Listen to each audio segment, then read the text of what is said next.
আসসালামু আলাইকুম রহমতুল্লাহি বারকাতু। বন্ধুরা, আজকে আমরা দেখব কীভাবে সলিডওয়ার্ক ইনস্টল করতে হয়। তো আমি ডাউনলোড করে রাখছি আগে থেকেই। তো প্রথমে আমরা ক্র্যাক ফোল্ডারে ঢুকবো, ইনস্টল করব না। ইনস্টল করার আগে কিছু প্রসেস আছে, সেগুলো আমরা করব, তারপরে ইনস্টল করব। তো আমরা প্রথমে যেটা সলিডওয়ার্ক ফ্লাক্সনেট সার্ভার যেটা সেটা কপি করব। কপি করার পর সি ড্রাইভে ডাইরেক্ট আমরা পেস্ট করব। তারপরে এটাকে আমি সেট করে তারপর SW নেটওয়ার্ক সিরিয়াল লাইসেন্সকে আমরা রাইট ক্লিক করে মার্জ করব। তারপর এখানে ইয়েস চাবে, ইয়েস দেব, আবার ওকে দেব। তারপর আমরা সি ড্রাইভে চলে যাব। ফোল্ডারে ঢুকে এখানে দেখেন সার্ভার ইনস্টল যেটা আছে, এটাকে আমরা রাইট ক্লিক করে অ্যাডমিনিস্ট্রেটর দেব, রান অ্যাডমিনিস্ট্রেটর। কিছুক্ষণ অপেক্ষা করব, তারপরে প্রেস এনি কি টু কন্টিনিউ এটা আসবে। আমরা যে কোনো একটা কিতে প্রেস করব। বাস, এখন আমরা চলে যাব ইনস্টলে। ঠিক আছে, একটু আগে করে নিতে হবে, তারপরেই ক্র্যাক হবে। ঠিক আছে, তো আমরা এটা ডাবল ক্লিক করব। তারপর সেটআপ ফাইলটা নিচে আছে। তার আগে আমরা বন্ধুরা এটার যে সিকিউরিটিগুলো আছে এগুলো আমরা বন্ধ করে রাখবো। ভাইরাস যে প্রোটেকশন আছে সেগুলো আমরা অবশ্যই বন্ধ করব আগে। যদিও আমি আগে করি নাই, আপনারা আগে বন্ধ করে নেবেন। ইন্টারনেট এবং ভাইরাস যত প্রকার প্রোটেকশন আসে আপনাদের অ্যান্টিভাইরাসটা বন্ধ করে রাখবেন। তারপর আমরা এটাকে ডাবল ক্লিক করব। তারপর কিছু চেঞ্জ করা লাগবে না, আমরা নেক্সট করব এখান থেকে। তারপর আবার নেক্সট করব।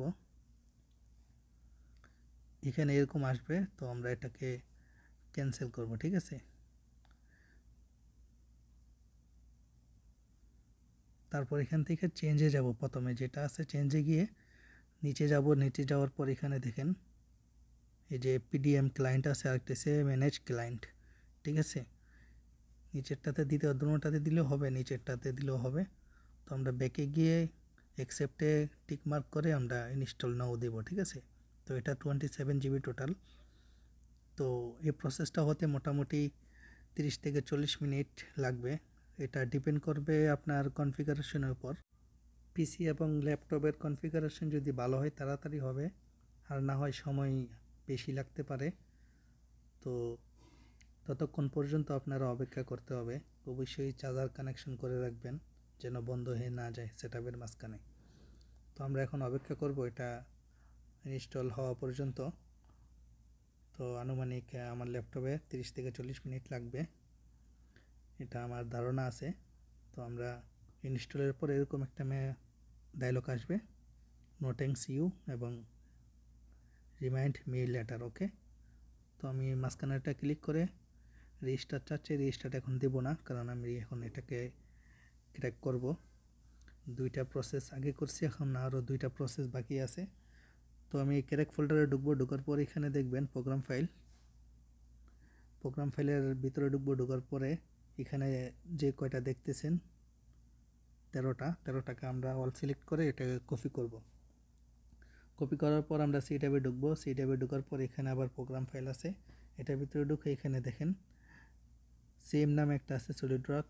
ঠিক আছে, এটার ভিতরে ঢুকে এটাকে আমরা পেস্ট করে দিব। ঠিক আছে, এখানে কন্টিনিউ করব টিক মার্ক করে। একটা শেষ হয়েছে, তারপর আরেকটা আছে।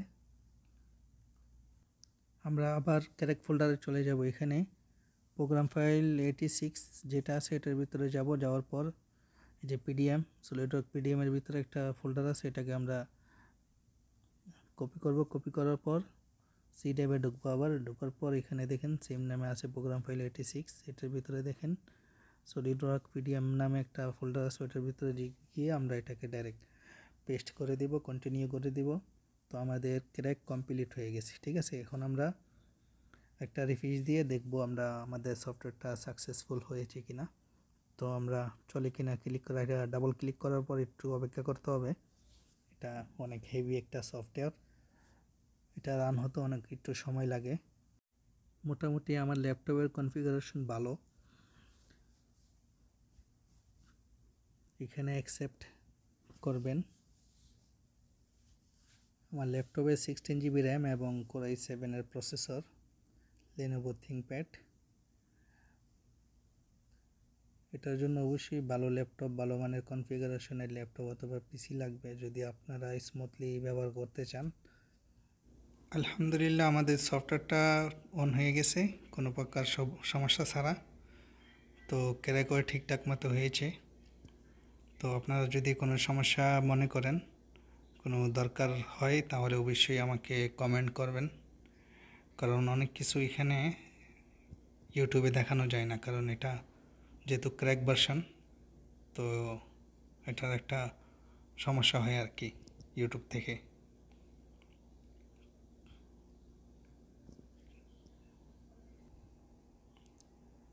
ঠিক আছে বন্ধুরা, ভালো থাকবেন এবং ভালো রাখবেন। এবারের জন্য বিদায় নিচ্ছি। আল্লাহ হাফেজ।